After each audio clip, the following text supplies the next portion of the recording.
Welcome to the First Cut Podcast, Workday Charity Open Instant Reaction Pod. Collin Morikawa raising the trophy at Muirfield Village, and we've got a lot to talk about. Let's not waste any more time. Let me bring in the crew from the scene. Mark Immelman, how's it going there in Dublin? Sweet boys, it's nice to be done with work at about 3:45 p.m. in the afternoon. Ordinarily, this is a after 6 p.m. thing, so it's good, man. The golf course is great, as we all know. It was a fantastic event. I'm still trying to catch my breath, and I didn't even have the final group. I mean, what a roller coaster ride that lot was, and really, I mean, I was jacked for everyone involved, but I think Workday, they came out of this thing smiling. Yeah, absolutely phenomenal. My feet have still not touched the ground. Also joining us, Greg Ducharme. What up, Greg? How was that Sunday for you? I don't even know what to say. It was something else. It was an amazing tournament. I had so much fun watching it. And, I mean, the emotional roller coaster of that event. I mean, how many times did you think, okay, yep, Morikawa is going to win this. Okay, it's probably going to be Hovland maybe early on. Justin Thomas has got it locked up. We'll see you next week, kids. And then next thing you know, I mean, it was just up and down the whole time. It was an extremely exciting day. I loved watching it. Unbelievable stuff. And finally, we'll bring in Kyle Porter, who you and I essentially live called this playoff on HQ because we got stuck on there thinking it was over, and then we went shot for shot in the playoff. It was so fun. I mean, I don't know how you I don't know how you do this every. I know that not every event is like this, but I don't know how Mark does this all the time. I would be just a mess. I wouldn't be able to sleep. I am a mess, Kyle. By the way, I'm rewatching. It was so good. I'm rewatching. Morikawa just hit the stick on 4. So if you guys ask me a question and I'm not paying attention, that this is why. How's that shot? I mean, that guy nearly hit the flagstick twice on par 3s. He fizzes a 5-wood in there from 240 or whatever it is to about 3 feet. I mean, he was a marksman today. The fourth and fifth holes. So he had 202 into 4, hits it to 15 inches. He had 234 into 5, and he hits it to 37 inches. So 52 inches on 2 holes from a combined 450 yards. It was sick. He's a robot. Sick. I'm gonna try to text some of my non-golf watching friends and see if I can get money on Morikawa while the streams go, while the live action's going on or the replays going on. See if I can get some money on Morikawa. We're on YouTube, by the way, so you can see KP. He's got his hat on backwards. Mark's in his hotel room. Greg's got a nice. What color blue is that, Greg? This is a nice. It's like a royal blue, like a New York Rangers kind of a color. Yeah. Something like that. I have many shades of blue in the closet. Join us on YouTube. Make sure to subscribe to the First Cut Podcast on YouTube because we're always here hanging for you. Let's jump into Workday Charity Open. Greg, we'll start with you because the restart of the PGA Tour has had a lot of drama, I guess is just the easy way to put it. Morikawa starts today 3 shots back. This is a trend that we've seen over the first couple of weeks where basically Webb Simpson, who held a share of the 54-hole lead, was the only guy to convert it. It has been unbelievable. We see this a lot on the PGA Tour, even before the restart. It's really challenging to hold on to 54-hole leads. When a player like Justin Thomas vaults himself into a 2-shot 54-hole lead, and he's ahead of 2 guys that were in college last year, you're thinking, this is almost easy. This is almost a layup. This is going to be one of the 25 wins of this decade for Justin Thomas. Okay. We got right away. I mean, you got to get into that already. Yep. Of time, big guy. But that's what you're thinking heading into this. And then by the time we're on number 5, your thoughts completely change. And now you're thinking it's going to be Morikawa or Hovland. And then Hovland makes a bogey. And now all of a sudden it's definitely going to be Morikawa. And then it changes back and Thomas takes control. So this was an emotional roller coaster. And for Justin Thomas, we saw some nerves early or some frustration early. He was off on distance control, but he got it back. And he changed your mind again and made you believe that he was going to get the job done again. So fascinating to watch and high amounts of drama. And we haven't even gotten to the playoff yet.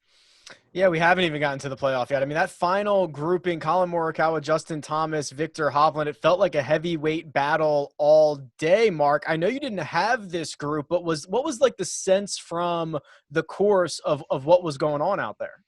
Well, I was fortunate enough to have them for the first 7 holes, I think it was, on the Golf Channel segment of the broadcast. And just then you could sense that, hold on, there's something special that's going to happen today. To come out and Morikawa grabs the earth with a few quick birdies, and then, Hovland does, and then Morikawa hits that fantastic shot that Carl and I talked about on the par 3 and the par 5. And JT sort of going backwards. And he did look a little tight early, a number of the misses. There were some strange club selections and stuff like that. And a few inexplicable wedges he missed targets with because there was no wind. I mean, the conditions were like playing in a dome. And so there was this strange sense on the go. Then we go in the air with CBS, and right then, Justin Thomas starts going bananas. I mean, he birdies 8, birdies 9, birdies 10, I think it is. And then then you get the sense that, hold on, after he makes that eagle on 15, that, okay, I mean, we even felt it. I was a group or two in front. You could sense it, and there were leaderboards dotted all over the place, and you could see exactly what was going on. In fact, I had Chase Seifert, who had his best finish ever on the PGA Tour with this 4th place he had. He looked at every leaderboard coming down the final 9 holes there just to try and get a beat on where things were. And so you got a sense that there was something special on the go. And then, as Chase got done, I got to watch some of the footage on my monitor because we have one on the course. And just to watch the way that Morikawa closed and the way he hung in there and the way he weathered the Justin Thomas storm. I mean, that spoke worlds of what the guy's got inside of his head and inside of his heart. I mean, we know he's got the physical tools. I was just surprised, honestly, that Hovland sort of went away some. I thought the way he started off, the way he was driving it, the way he was controlling distance, that we were going to be 3 wide coming down the stretch. And essentially, it became a 2-man race from about the 15th onward. Yeah, Hovland hit it in the water on 6, and he was really never the same after that. He could not regain the momentum. Kyle, Collin Morikawa wins this thing in a playoff. We'll talk about the playoff in a second here, but I agree with Mark. The impressive part was he even gave himself a chance to get into a playoff, and he makes your first Vince Carter gif come true, the one from Friday night when he's got a 36-hole lead. He does actually close it out. It was a hedge. I was just hedging all weekend. Where do you stand on the should you only tweet that out if it's like a certainty? Like, is it a mistake to tweet it out too early? Because I like to live on the edge a little bit. I remember I tweeted it out. You can timestamp this, Jacob. I tweeted it out the Friday of Spieth's first Masters win when he went like 64, 66, I think, in 15. And everybody was like, that's great. What are you doing? And then he ends up winning. I incurred there was some bumpiness coming home, but Rick, where do you stand on like when you should tweet that out? I always tweet it out. I think the part that makes it so great is you get it wrong sometimes. That feeds that, like, okay, the people on the tweeps, right? The people on Twitter, they want you to be wrong. For sure. So when you tweet it out and get it wrong, it just feeds this machine that we've got. So I think you should do it all the time. Hey, Kyle, you miss 100% of the shots you don't take, big eye. Keep going. I think that was Michael Scott, I think, said that. So I've got millions of takes here. I don't even know where to start. But I think the primary takeaway for me is that Collin Morikawa, who is not a household name, though he should be, just stared down the number 5 player in the world, somebody I think is going to be a top 25 guy all time. Hold your takes, Mark. Watched him take a 3-stroke lead into the final round. JT made 10 1-putts in a row, made the eagle on 15, which that was it. That's the dagger. It's over. He takes a 3-stroke lead to the 16th tee, and Morikawa still wins. I don't understand. Like, I feel like it's almost a bigger deal than we're making it. The way that Morikawa goes 66 in the final round, birdies 17. Makes the 24-footer on top of JT in the first playoff hole. This is unbelievable. I mean, you and I got to kind of experience it live on HQ, Rick, and that was as fun it felt like a major. It felt like an Open Championship, something like that. The early morning, middle of July, it felt like I was watching the final round of the Open. Kyle, the Tiger Woods era was a time when you could look at a 54-hole leader or a guy that had a 3-stroke lead with 4, 5, 9 holes to play, and it was getting closed. The door doesn't just get closed, it got slammed on the competition. He knew it, they knew it, we knew it, everyone knew it. I mean, there were basically the tournament people were clearing up behind the final group knowing that this thing is basically done now, okay? I feel like with the parity in the world's game right now, and with how much talent there is, it's just the tournaments now have to be won, certainly, but there are no guarantees anymore. That's why we have to be careful with just assuming. And especially at a place like Muirfield Village, you got a swing hole like 14, a swing hole like 15. 16's a beast. It looks easier on TV than what it is. You're playing downhill, downwind to a green that should be soft, but the ball springs about 5 feet high when it hits the green. And you've got just peril everywhere. 17's not easy. 18 is the hardest finishing hole on the PGA Tour. So I hear what you're saying, but we just can't be intellectually lazy anymore and just palm a victory off to someone because they've got a few stroke lead. That's not the nature of the PGA Tour and the world's game right now, in my opinion. Yeah, but we're not talking about like the 200th rank. I mean, we're not talking about Scott Stallings here, There it is. right? We're not talking about Scott Stallings having a 3-stroke. We're talking about, I think, the best closer in the game right now, better than Tiger, better than Rory, better than all those guys, in Justin Thomas having a 3-stroke lead with 3 to go. That's over. That's over 95% of the time. Never over. But what I'm saying is of course not. It's golf. Like you're right. It's never over, but it's the most over with JT than anybody else in the world.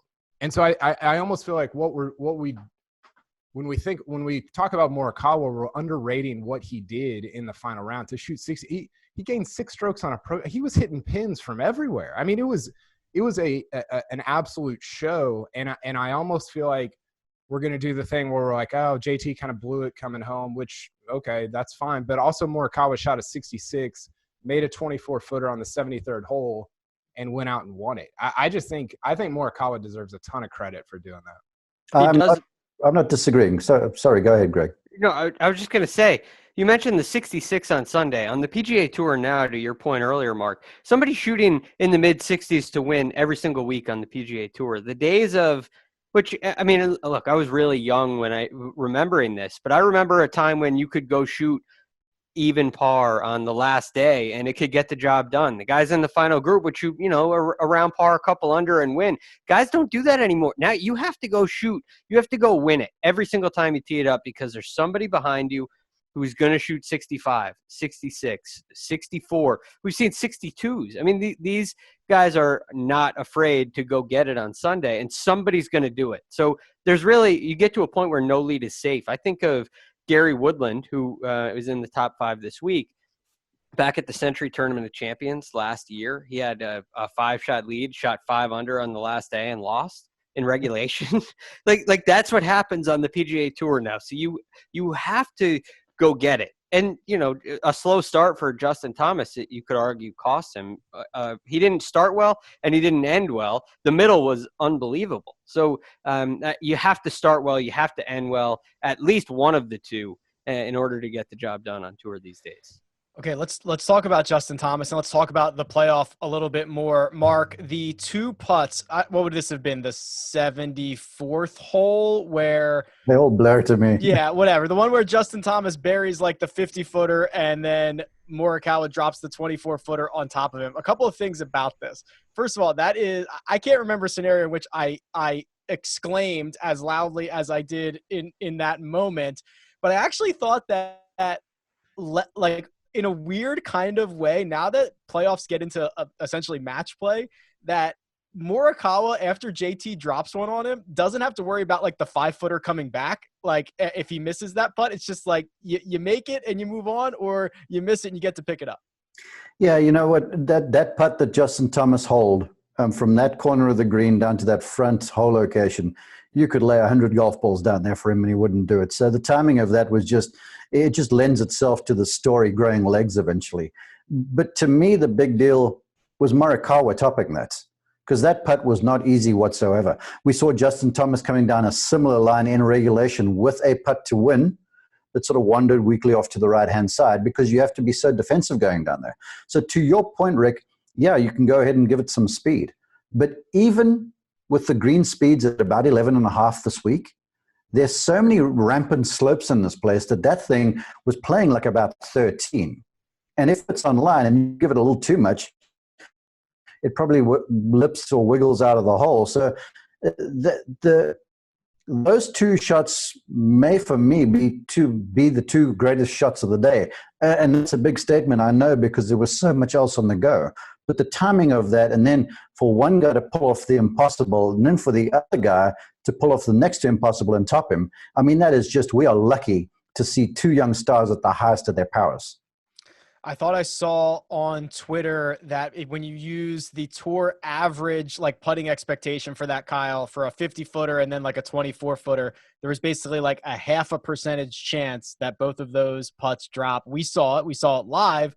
And Justin Thomas is someone that you have already declared as the best player of the next decade.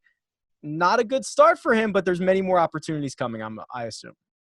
Yeah, I mean, he's already got one win under his belt for this decade, 24 more to go. 24 to go. 24 more to go. It's the decade of it. Brendan Porat said this back in January. It's a decade of JT. I don't know. I mean, who are the other contenders there? I guess Rory for sure. Bryson, yeah. Rahm. Tiger Woods, Collin Morikawa. Tiger's 44. He's going to be 54 when the decade ends. But he's going to be playing a whole bunch of the events that Justin Thomas is going to be attempting to win, boss. He's not away, all right? And JT is a lot better than him right now. Okay, keep going. Oh, you're entertaining me. Go. What about DJ? You put DJ in this group? Yeah. I mean, yeah. I don't know. Viktor Hovland. Yeah. DJ's what? Koepka's got to be around, right? Oh, yes, Brooks. I'm over Koepka. What about Tony Finau? He just shot 59.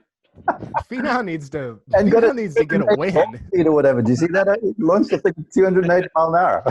206, whatever it was. Okay, here's a stat for you guys. And this is Justin Ray.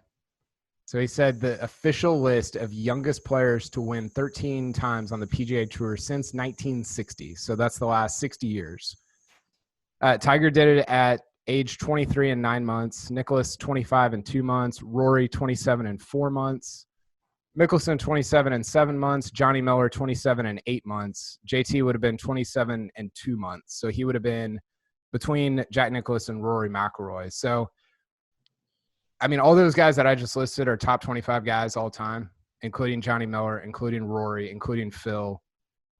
So I guess what I'm saying with all this is the trajectory of JT right now is as a top 25 guy all time. And he would be the outlier if he doesn't end up as a top 25 guy all time. I'm still trying to wrap my head around 25 wins in 10 years. It might take me a while. Yeah, you can buy me a case of Jim Nance's wine in 2030 whenever, or I guess in 2027 when he wins his 25th one of the decade. Buy it now; it'll age another 7 or 8 years by the time. That'll be even better. How can 2027 be the end of the decade? Well, he'll win his 25th in 2027. Yeah, he'll lock it up by then. Is the idea. So he's gonna quote. You can have the last 3 years. This is my favorite podcast ever because the entertainment value is just off the charts. But you're not using any you're just saying what feels right. You're not using any data to prove your point. I'll tell you what the problem is. So I love Justin Thomas. He is probably the front runner to be the player of the decade. The problem is that 25 wins is 2.5 wins a year, which is a PGA Player of the Year season every season for the next 10 years, while the tour is getting continually more difficult to win on. So 20 wins 30 years ago is not as valuable as 20 wins in the next 10 years. So me. Go ahead, Mark. Remember the wrist injury? Be careful. Injuries are real, especially at the speed these guys go. You say it's so strong right now. We don't know who's coming off down the pike from college. You know, where the next Cameron Champ that flies a thing 340 and has got the touch of a pickpocket. Look, yes, is he good enough to pull this off? Absolutely.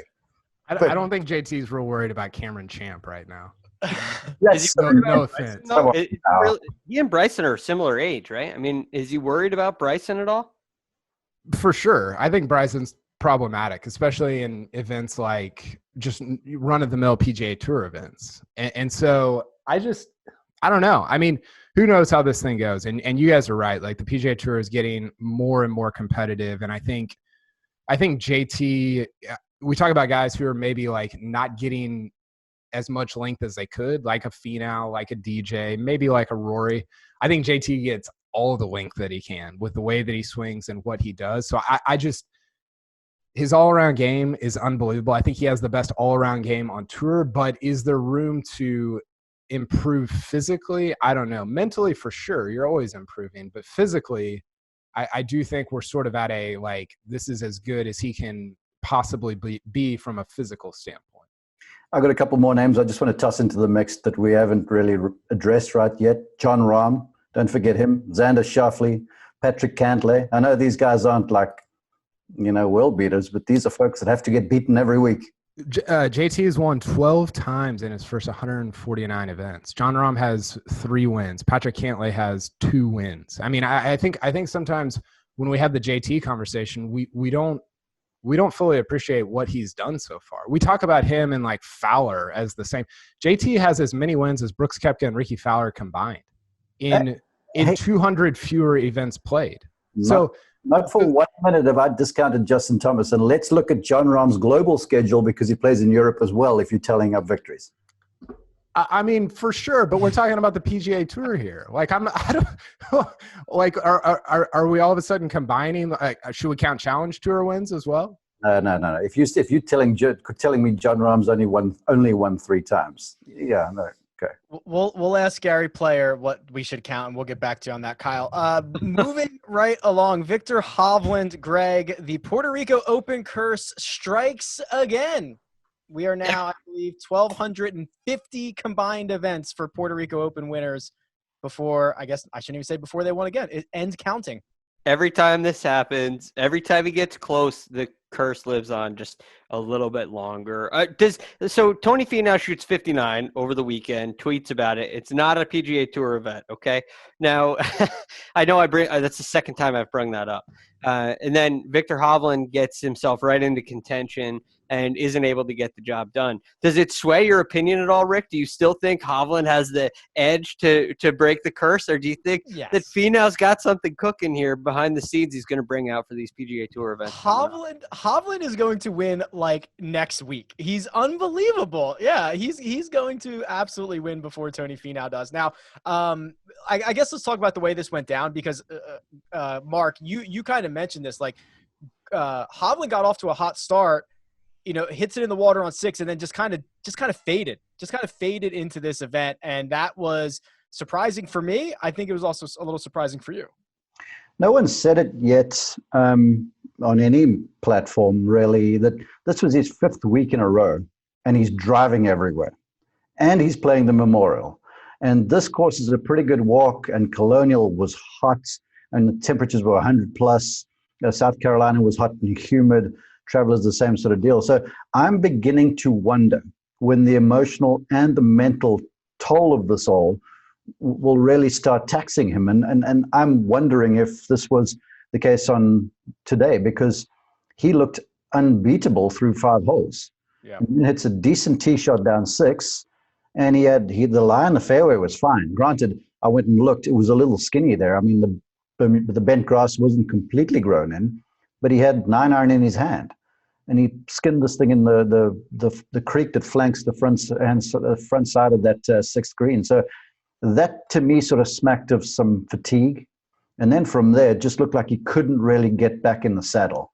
And in comparison to Morikawa, who was fresh, as soon as he made a mistake, he bounced right back. I mean, none of us have talked about that tee shot that he hit I felt my pocket blowing up when you guys were texting about the tee shot that he hit on 14. I mean, that came after a bogey. Yeah. That came after Justin Thomas is laid up over there. And here's the guy getting up there and just being manful. So I'm wondering if there was a little fatigue that was at play in the final round for Hovland today. Okay, Greg, I saw you nodding along with that. So then there's no travel this week. He doesn't have to get back in the Lexus and drive 3,000 or 4,000 miles wherever he's going. He gets to hang tight. Maybe a little bit of relief and rest coming for him. I do think that's a little bit of an advantage. You probably don't need as much preparation time for the golf course as you would in a normal week. So, the rest of tonight, it's an early finish today. So he's done now. He can relax, recuperate a little bit, and he can spend all day tomorrow recuperating. And if he needs to, all day Tuesday recuperating. And then he can take Wednesday and get used to whatever condition changes there may be. You're used to all the sight lines, as Marcus said earlier in the week. The golf course is the same golf course. The conditions will change a little bit, but I'm not sure you need 2 or 3 days of preparation to get ready for that, to make those adjustments. I think a couple days off for Hovland, and then a solid Wednesday of practice, getting used to, the change in green speeds, the lengthening of the rough, whatever we expect, which all the reports say the greens will get faster and the rough will get longer. If those things happen, I don't think it takes too much time for him to prepare for that. So if you're going to play 6 weeks in a row, this is kind of a good way to do it. And I think he has enough time to recuperate, especially at his age. Just tomorrow off. The golf course, the course itself, is closed to play. Players can go and use the practice facilities and such, but nobody is allowed on the golf course. So it probably, to your point, Greg, will be the sort of situation where he'll just sort of stay in the hotel room and just take it easy for a while, What's Sungjae going to do tomorrow? He's going to go play over the road at the Muirfield Village. Can we talk about the putt that Morikawa made on 18 in regulation? Oh, the one he barely made? The 2-footer? Yeah. That was not good. No. I was dying. Does he have a real short pressure putt issue that might rear its ugly head? I mean, between that and Colonial, it's like I don't want to see him have a 4-footer to win the US Open. Erotica. Oh my gosh, I do not want to see that. I don't. The weird part is I think he clearly he doesn't wilt under pressure. I don't know the stroke though, and you could see it in his face afterwards. I mean, he just went full he was terrified of that not going in. I think this speaks to his talent. He's proving to himself along the way that he can do it. He's proving to himself that he does belong with all these guys while he's getting it done. It was another opportunity for him to come close and fall short. And it would have really hurt bad if now in the first 5 weeks of the PGA Tour being back, he has a chance to win. He's within 3 feet on 2 occasions and misses. That could have been heartbreaking. I mean, you don't know what kind of long-term effects that could have. So for that to go in, I think was a huge break for him. And I feel like that problem is going to kind of relieve itself over time now that he's won again in a real, not an opposite field event, a regular PGA Tour event at Muirfield Village against Justin Thomas and Viktor Hovland. I think that putt going in goes a long way for him. Speaking of the Ryder Cup, Mark, how good would a JT Morikawa alternate shot team be? That'd be pretty sound. But I got to tell you that Viktor Hovland is going to be a dynamite partner for somebody, the way he drives it and how his attitude is. Justin Ray just tweeted that he's been, and I think Rick was on this. I think we talked about this yesterday, or Rick talked about it on HQ. He was first in the field in his last 3 events in strokes gained from tee to green. I mean, if he was putting at all, I mean, I don't know where he finished on Sunday. I think it was right around kind of field average in terms of putting, but you're right, Mark. From tee to green, he is. It's just and Chris Solomon of No Lane Up used the word about Morikawa, and I feel this about Hovland too. It's just relentless. These guys are relentless in the way that they go after pins, in the way that they hit fairways. I mean, I couldn't believe how many fairways Hovland was hitting with. I mean, it's not like he's swinging it Kevin Streelman out there. He is going after these shots, and he just pounds fairways and pounds greens. It has to be so difficult if you are not. I mean, just if you're playing with these guys, because they just are relentless with the way they hit it. I'll tell you, I looked up his strokes gained putting number, by the way. It was 4 putts too few made, strokes lost. Oh, that's the scientific number, I think. Good one, Mark. He lost like 2.3. Yeah, exactly. He made 4 too few putts, boss. I'm going to look this up later. I bet you this stretch of tee to green, like this 5 events in a row, is probably one of the best 5 stretches ever. Because he went, 13th, 14th, first in strokes gained tee to green. It's unbelievable. That's insane. And to have not, how many, he has 1 top 10 in that stretch? 2? So what does that tell you? Let's mine that data a little bit more. You got to make some putts. Yeah, for sure. And I mean, he's got to work a little bit he's got to clean it up around the greens a little bit. I agree. I mean, he saved himself on, I think it was on 13, right? He comes up short on the par 3, and he stubs. I love using that term. He stubs the chip and makes the next one. It kind of. I hope to someday love anything. I I hope to someday love anything as much as Greg loves using that term. Yeah, I've never seen Greg get giddy about anything like that before. When you're talking about PGA Tour players, you don't get to say he stubbed a chip. You never get to say that. You know what? That will become my goal for the next broadcast, Stubbs. I'm going to do everything in my power to get that one in. We should just start feeding Mark lines to get into the broadcast just for our own amusement. Yes. Freaking first cut. Freaking first cut. Golly. All right, Mark, you had Chase Seifert. Yeah. Best career finish in his 21st PGA Tour start. He is going to finish solo 4th. What should we know about this kid's game? Well, this is the one thing, all jokes aside, that I love that Kyle will always look at something from this point of view, the storyline behind it. And here's a guy who was sort of Monday qualifying, did enough at one event to get Corn Ferry status, then played his way onto the PGA Tour. And this day to day, I got to watch something that was tremendously special for me, because we get numb to these stories because we're talking about the Morikawas and the Justin Thomases and the Tiger Woods of the world. But you get this PGA Tour pro that I will tell you, I saw him look at a leaderboard every time there was one available on the back nine. And he adopted a very defensive style of playing over the final 9 holes after he flew to the turn. 11's a par 5. He's not the longest guy in the world, but still, you attack over there. He went with 3 wood off the tee, then laid it up in the water, which was inconceivable, but then holes out for birdie. Yeah. And then on 13, most guys are just whipping it straight over the bunker on the corner there. He's not long enough to do that, but still goes with 3 metal off the tee and left himself like 220 yards in there, and sort of scrapped it down to the front corner of the green and 2-putted from there for a par. And everything was very defensive in his playing. And it's almost like he was just trying to maintain his standing there inside of the top 4 or 5, which I commend him he did, because he made the save he made on 17 out of that greenside bunker was pretty cool. And, then on 18, he's just got to get one in the fairway, which he did. And then on the green, but it was a tremendous story. He's a wonderful guy. He walks over to me in the middle of the fairway and goes, "Hey, I just want to introduce myself. My name's Chase." And I'm like, "Dude, I know I'm calling you, but cool." But he's just such an easygoing guy. He's one of those guys. Carl's going to joke about the Scott Stallings thing, but he's that sort of story on the tour. And I count myself fortunate that I got to lay eyes on this boy play the final 9 holes of Sunday and basically change his year in one tournament is what he did this week. Yeah, that's a great point. He almost doubled his career earnings this week alone. Greg, talk about, we often talk about the biggest storylines, right? We talk about the Rory McIlroy, the Justin Thomas, the Bryson DeChambeau. There's a lot more stories like this, quite frankly, on the PGA Tour.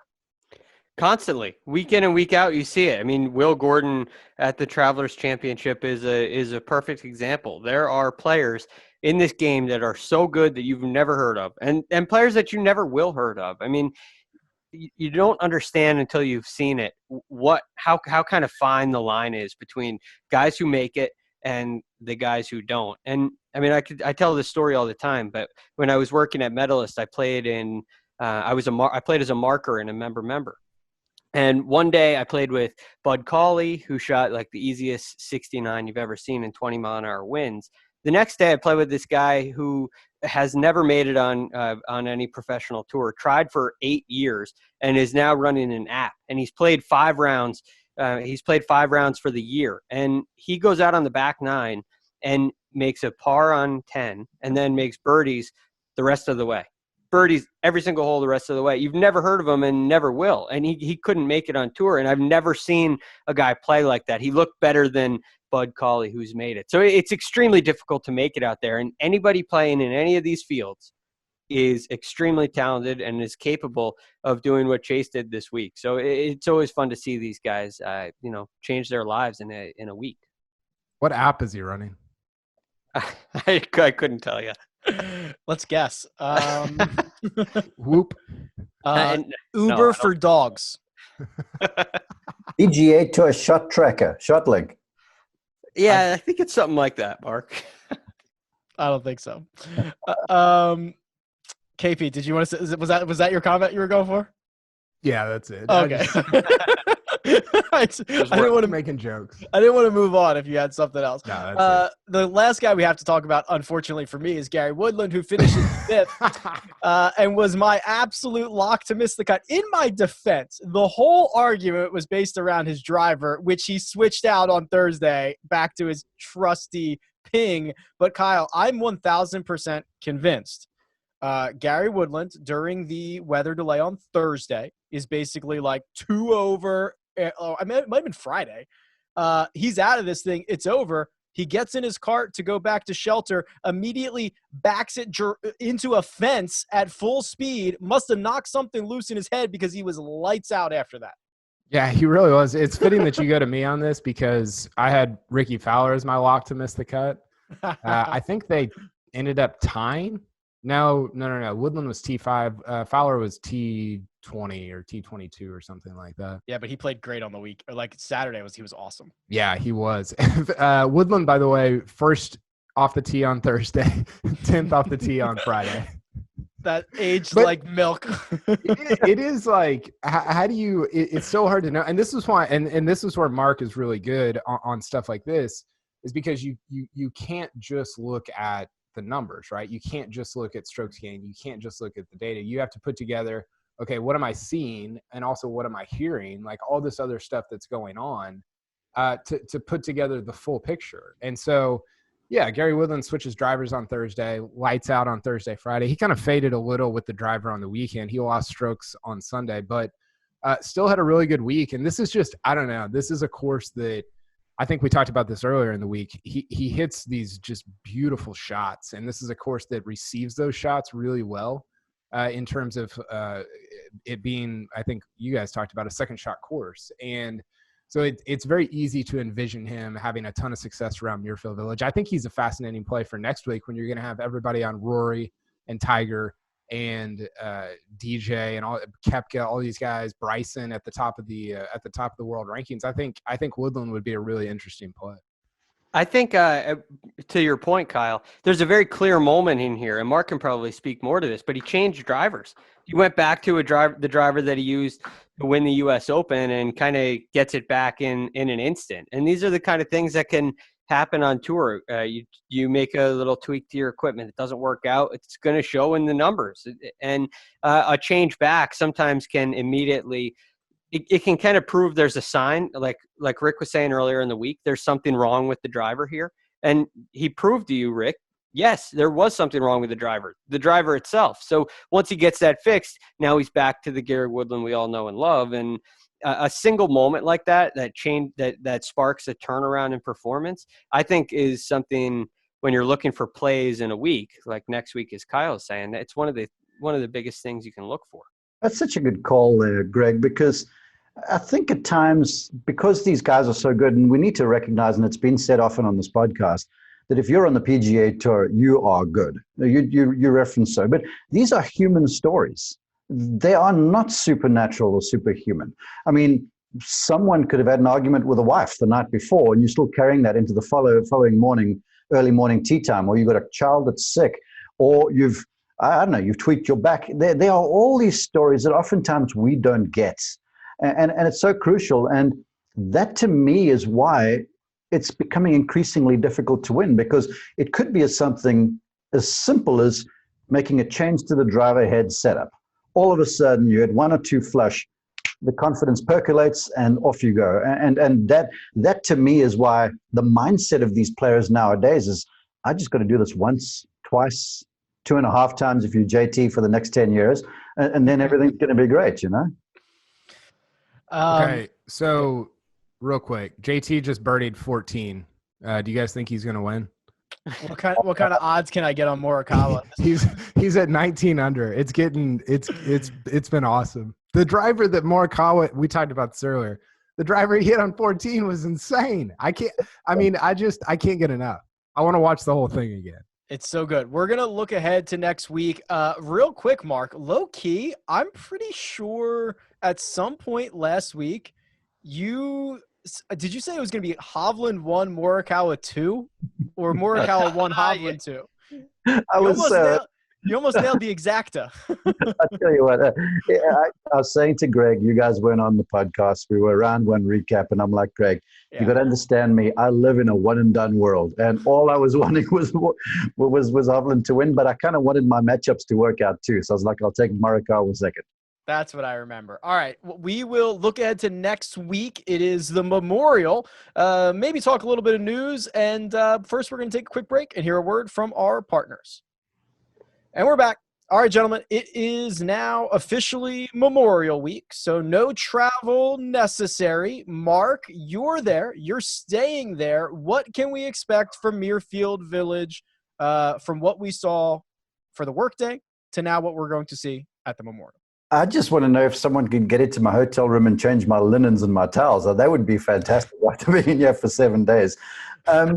You know what we're going to expect? And I spoke to Gary Young, the head rules official, earlier workday week, and he said we're going to water the golf course during the workday, protect the golf course a little bit. We're going to close it Monday.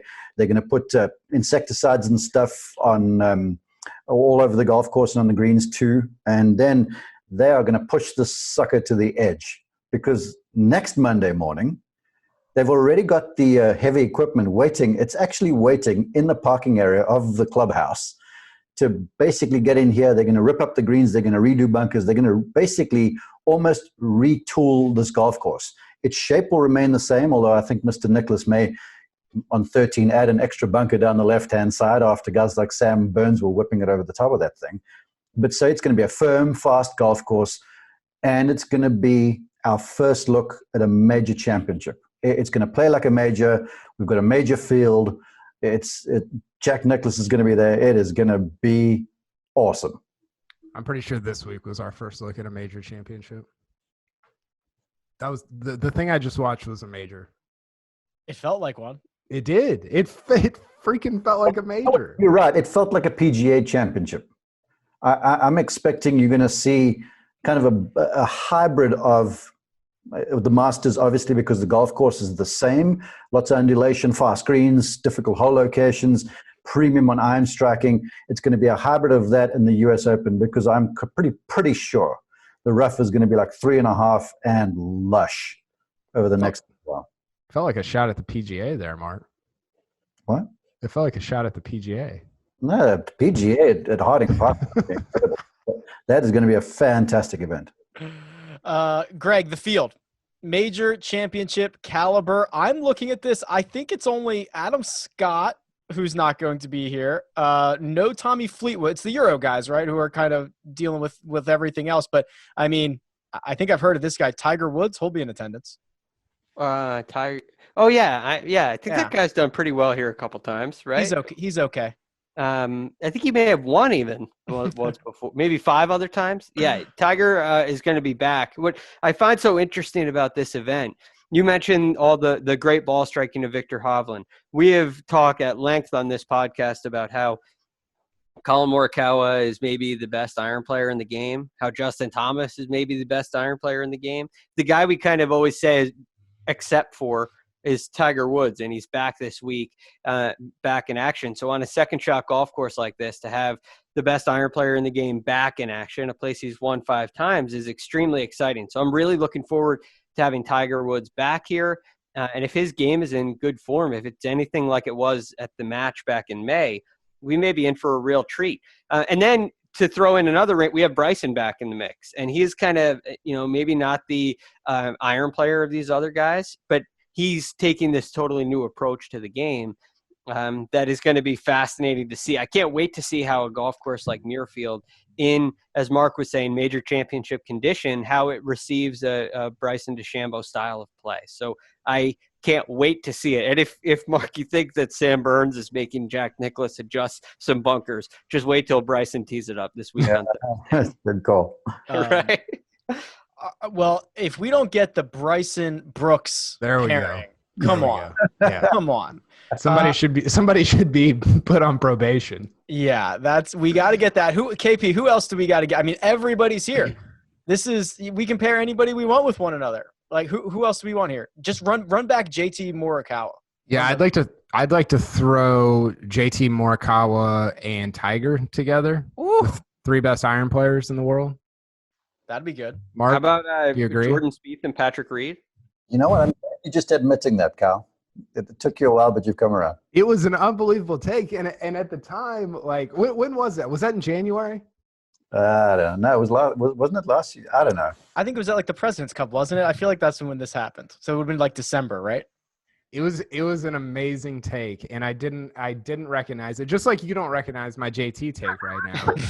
and I recognize your genius. I do, Kyle, but that JT take was off the wall. The Morikawa is the best iron player in the world. I mean, it's just we can't talk about it enough. He's unreal. So to see him and JT and Tiger together would be pretty awesome. That's really good. Greg, I'm sure we'll dive into this on Tuesday, but like when we talk about, who we feeling good about or all that stuff, are we just going to see a replica leaderboard next week? I don't know. I mean, you copy and paste it, but you just have these guys that you bring into the mix. You add in a Rory, a Bryson, a Tiger. Those are the 3 that really stick out to me. And then you give Patrick Cantlay another week as the defending champ.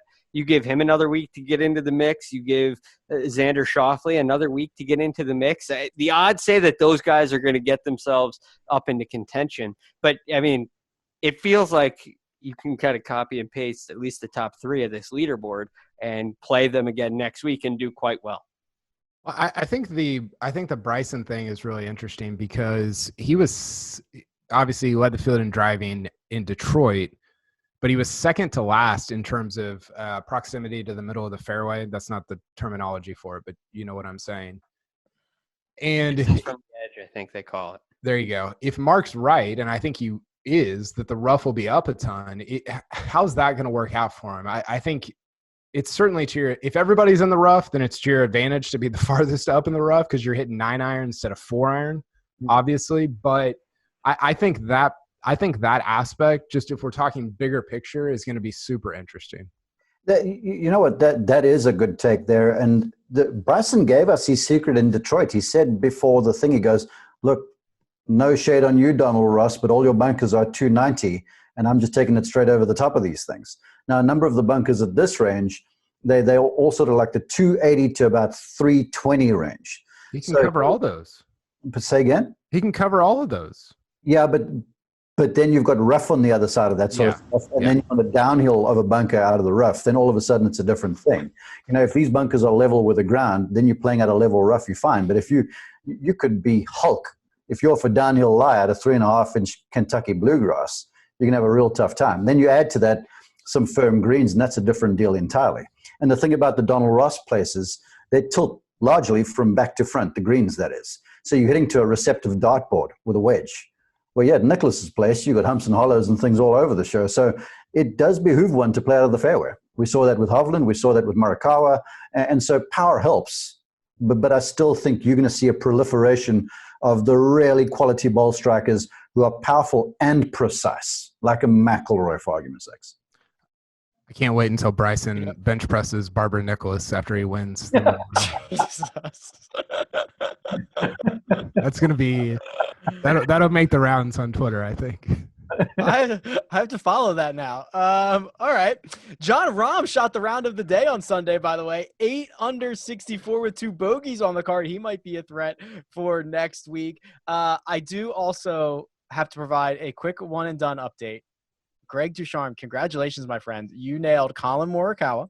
Yep. And not only have you done that, you have surpassed everyone and jumped to the top of the one-and-done standings. Congratulations. Take your victory lap. Thank you very much. Extremely excited. The list is too long of people who I want to thank. But number one is Collin Morikawa. So thank you, Collin. Great playing. And thank you to everybody else here on the podcast for not picking him this week and allowing me to jump to the top.